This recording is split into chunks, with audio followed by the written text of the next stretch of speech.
Boy, I'm glad I'm not preaching on the second reading. Did you notice that when the second reading, I'm looking, I'm going like, what? These were not rejected except those would be rejected. And since they were rejected, they were going, wait a minute. But the whole idea in that is that God's mercy will eventually be revealed to all, and those who were far away will be brought near. And that's also part of the plan, that eventually the Gentiles will be included, in the salvation, which first comes from the Jews. Now, I should tell my joke first. Hold on. Since you didn't laugh at the second reading. Okay, since Jesus says it's not right to take the food of children and throw it to the dogs, what does a dog and a marine biologist have in common? Maybe I should say, what's the difference between a dog and a marine biologist? All right, one wags a tail and the other tags a whale.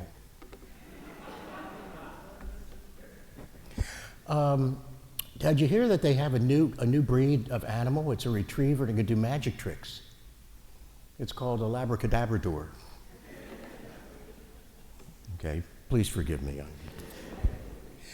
In looking at this scripture passage, I went to an article that was written by Deb Beatty Mell. She's the associate editor of the Priscilla Papers, and she's a student at the Gordon Conwell Theological Seminary in Boston. And she writes for the Christians for Biblical Equality International. The article was entitled, "An Exception for Exceptional Faith." And of course, the gospel ends with Jesus saying, "Oh woman, great is your faith. It will be done for you as you wish." But there's a couple things we need to ponder in order to get through this dialogue that Jesus has. Even though it's fairly short with the woman, it's fraught with meaning. Now she says Jesus' encounter with the Canaanite woman can be perplexing to contemporary Christians. Why does Jesus seem to put off in an apparently callous manner a woman whose desperate plea for her daughter's healing would touch the heart of any parent? And why does he appear to demean her by calling her a dog? And it seems like Jesus is having a bad day. So Matthew begins by making the point that the Jewish territory has been left behind, and the reader is to focus on a new location, the Gentile region of Tyre and Sidon. Jesus has just left a confrontation with the Pharisees and the scribes over why his disciples, for instance, did not keep all the rituals with regard to the cleansing of cups and dishes and hands before eating. So he departs from there, as he does many times in the gospel when he's under stress, and he goes to another place. Now, Tyre and Sidon, they were coastal cities. And you've heard of Sodom and Gomorrah. Well, Tyre and Sidon, while they were not destroyed, had a reputation for being just dens of iniquity. And although Tyre originally had been a nation friendly to Israel, supplying materials, for instance, for the construction of David's palace, they later became adversaries of Israel and targets for prophetic condemnation. And why? Because, well, let me tell you this part here. It says, in Matthew, this verse includes the only use of the word Canaanite in the New Testament. Upon entering the Promised Land, the Israelites were told to exterminate the Canaanites and other native peoples. Very nice of God, wasn't it? He says, you must destroy them totally, make no treaty with them, and show them no mercy. That's Deuteronomy. Well, this harsh directive intends to prevent the new nation from drifting into idolatry. And when the Israelites failed to eliminate these nations, they became thorns in your sides, and their gods became a snare to you. So the whole idea is that Canaan was not only pagan territory, but it was a threat to the unity of Israel in their worship of the one God. Because if they intermarried, and there were other gods of the spouses that they would intermarry with, and they would have to respect those gods as well. And so the Canaanites are seen as being a path to perdition and disunity. Matthew's use of the old term Canaanite contrasts with Mark has the same story, with Mark's description of the woman as a Greek born in Syria and Phoenicia. So this recalls this setting, the historical animosities, and reinforces the fact that significant social barriers existed between the Jew and non-Jew. Now this, when she approaches Jesus, this shows the woman is taking the initiative. And this is so contrary to what the status was for women during that time. First of all, women would not approach a man in public, and they would not speak to a man in public unless their husband was with them. They would not even speak to their husband in public. Imagine that. Men, how about the idea that if you were somewhere and your wife would say, "Could I say something?" No. And you're wise not to answer that. That's very good, you know. And so for the woman to approach Jesus, this woman to approach Jesus, it resonates with the same idea of the woman at the well, the Samaritan woman, where Jesus is at the well. She comes around, in the middle of the day, and he says, "Give me something to drink." And she says, "You, a Jew, are asking me, a Samaritan, for something to drink?" So this is part of that. Then the disciples show up in that encounter, and they go, "Why is he talking to this woman?" So what happens then is the disciples are embarrassed, and they say, "Get rid of her. She keeps calling after us." This would have been not only unseemly, but very, very rude. Now, remember Jesus when he was having dinner with Martha and Mary, and after dinner he went to the other part of the house, and the men gathered around him, and he began to teach.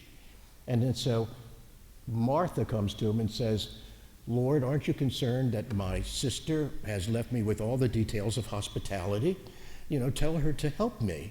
And what she's really saying is it's a scandal that she's in there with the men, because women are not supposed to be with the men, and the men are not supposed to allow a woman to be educated.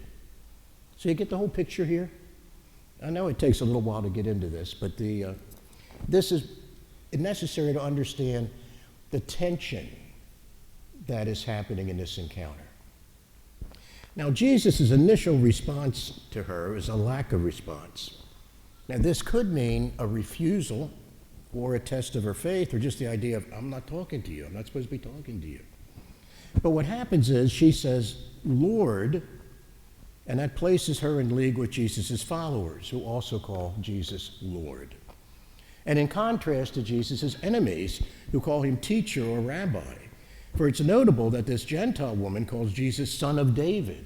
That's the title of the Jewish Messiah, an indication of her remarkable faith. Although Jesus has entered her geographical and social territory, she approaches him on his cultural and theological grounds as to who he is and what he can do. So she persists, and the disciples urge Jesus to bring the matter to a resolution. Most likely, they were not asking that Jesus send the woman away unsatisfied, but rather they grant her petition in order to keep her quiet.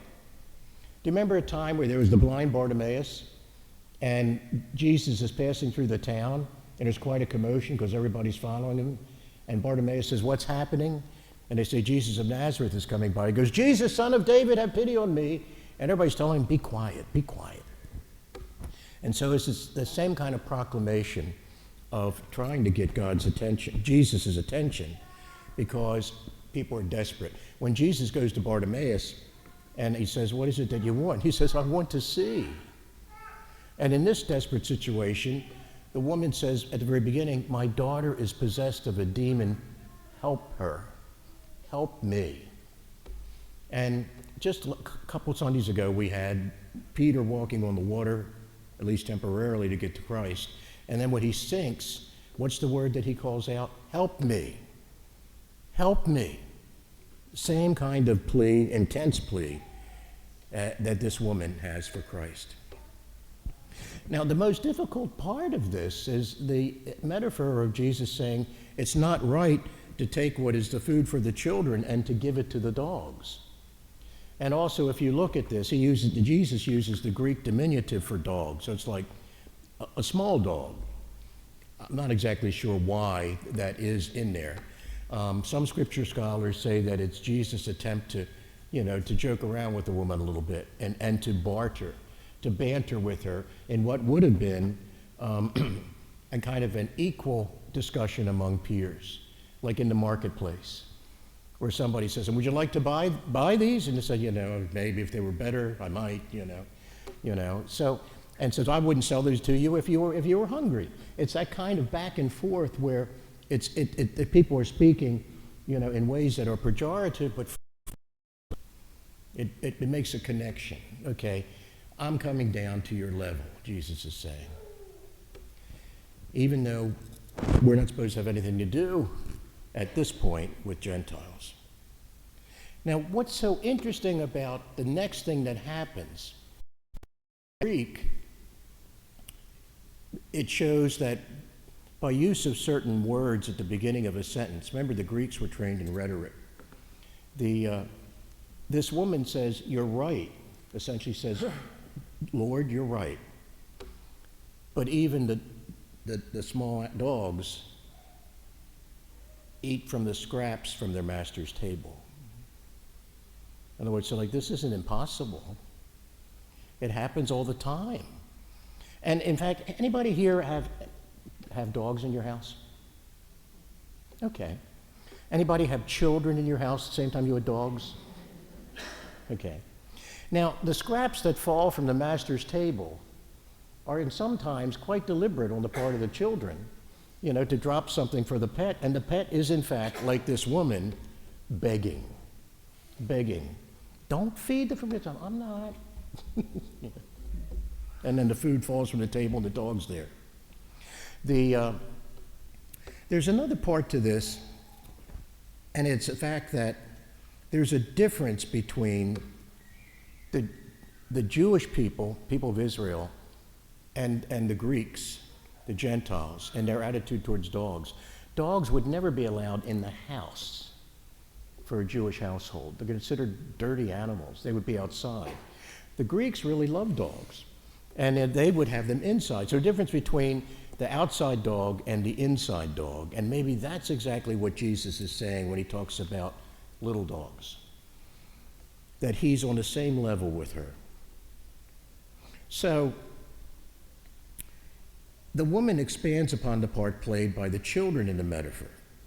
While Jesus emphasizes their status as family members and therefore heirs, the woman reminds Christ that others have set the table for the children, bringing in connotations of the children's immaturity and dependence. So for her part, she's happy to accept a lesser status in order to be included within the circle of the household. Same thing happened in the story of the prodigal son. Remember that he was so hungry, and he said to himself, "Here I am wasting away, while in my father's house, even the hired hands are well fed." And he says, "I'm going to go back to my father. I'm going to say, I'm sorry, I don't deserve to be called your son. Treat me instead as one of your hired hands." And so part of the desire is not necessarily for equality of status, but for survival. So Jesus responds by complimenting the woman's great faith. And he often points out the small faith of his disciples. "O ye of little faith, woman, you have great faith. It'll be done for you as you wish." So what do we take of all of this? I don't know if this helped you understand, the difficulties in this particular parable. But here's the most important part, I think. And this is what Deb Beatty-Mell says. She says, in the latter part of Matthew's gospel, we will begin to hear parables about workers who receive unexpected generosity and pay, a motley crew invited to a wedding banquet after the invited guests fail to respond. All along, she says, Jesus has been welcoming outsiders and disenfranchised people, such as tax collectors, prostitutes, and unclean. Jesus reaches out to those who are possessed, to those who were ill, to lepers. The Canaanite woman's reward foreshadows the fact that God's family is about to expand beyond Israel to include all nations. My Father's house is a house of prayer for all people, and we heard that reading today. So, the primary idea that we can take from this gospel passage is that Jesus is more concerned with boundaries of the matters of the heart than with ethnic boundaries. He just came from the confrontation with the Pharisees and scribes over the fact that don't cleanse the cup and they don't wash hands before they eat. And he says, look, get this straight. It's nothing that comes into you that makes you unclean. It's what comes out of you. Murder, licentiousness, lust, idolatry.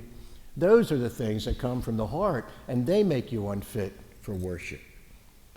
So the condition of one's heart is far more important than rigid adherence to rules.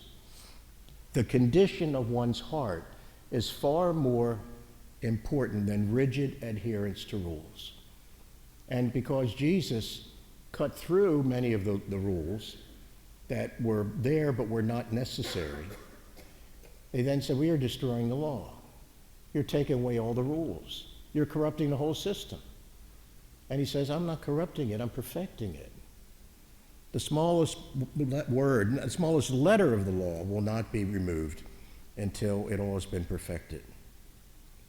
So we can learn that the categories of limitations placed on us by either society, by culture, or by religious practice need not affect our relationship with others or with God, either from our perspective of when we fail to keep the rules or the perspective of other people who we determine don't keep the rules.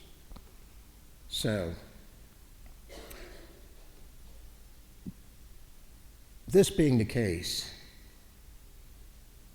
we should not let factors like, and just recall the divisions we have today in so many areas, and especially in religious practice, or in national practice. We are so divided because we can't see the real meaning behind what it is that God is asking us to do and how that engages all of us. All of us. This little scripture passage really says something so clear. It says, don't judge people. Listen to their heart. Get to know them. Find out where the connections are. And what was so startling at the beginning of this little passage is people are saying, Jesus is normally empathetic and compassionate. Why is he not responding to her? And I think part of the reason why he says at the beginning is to allow this to be a teaching moment for his disciples, who were sort of saying, get rid of her. She keeps calling after us.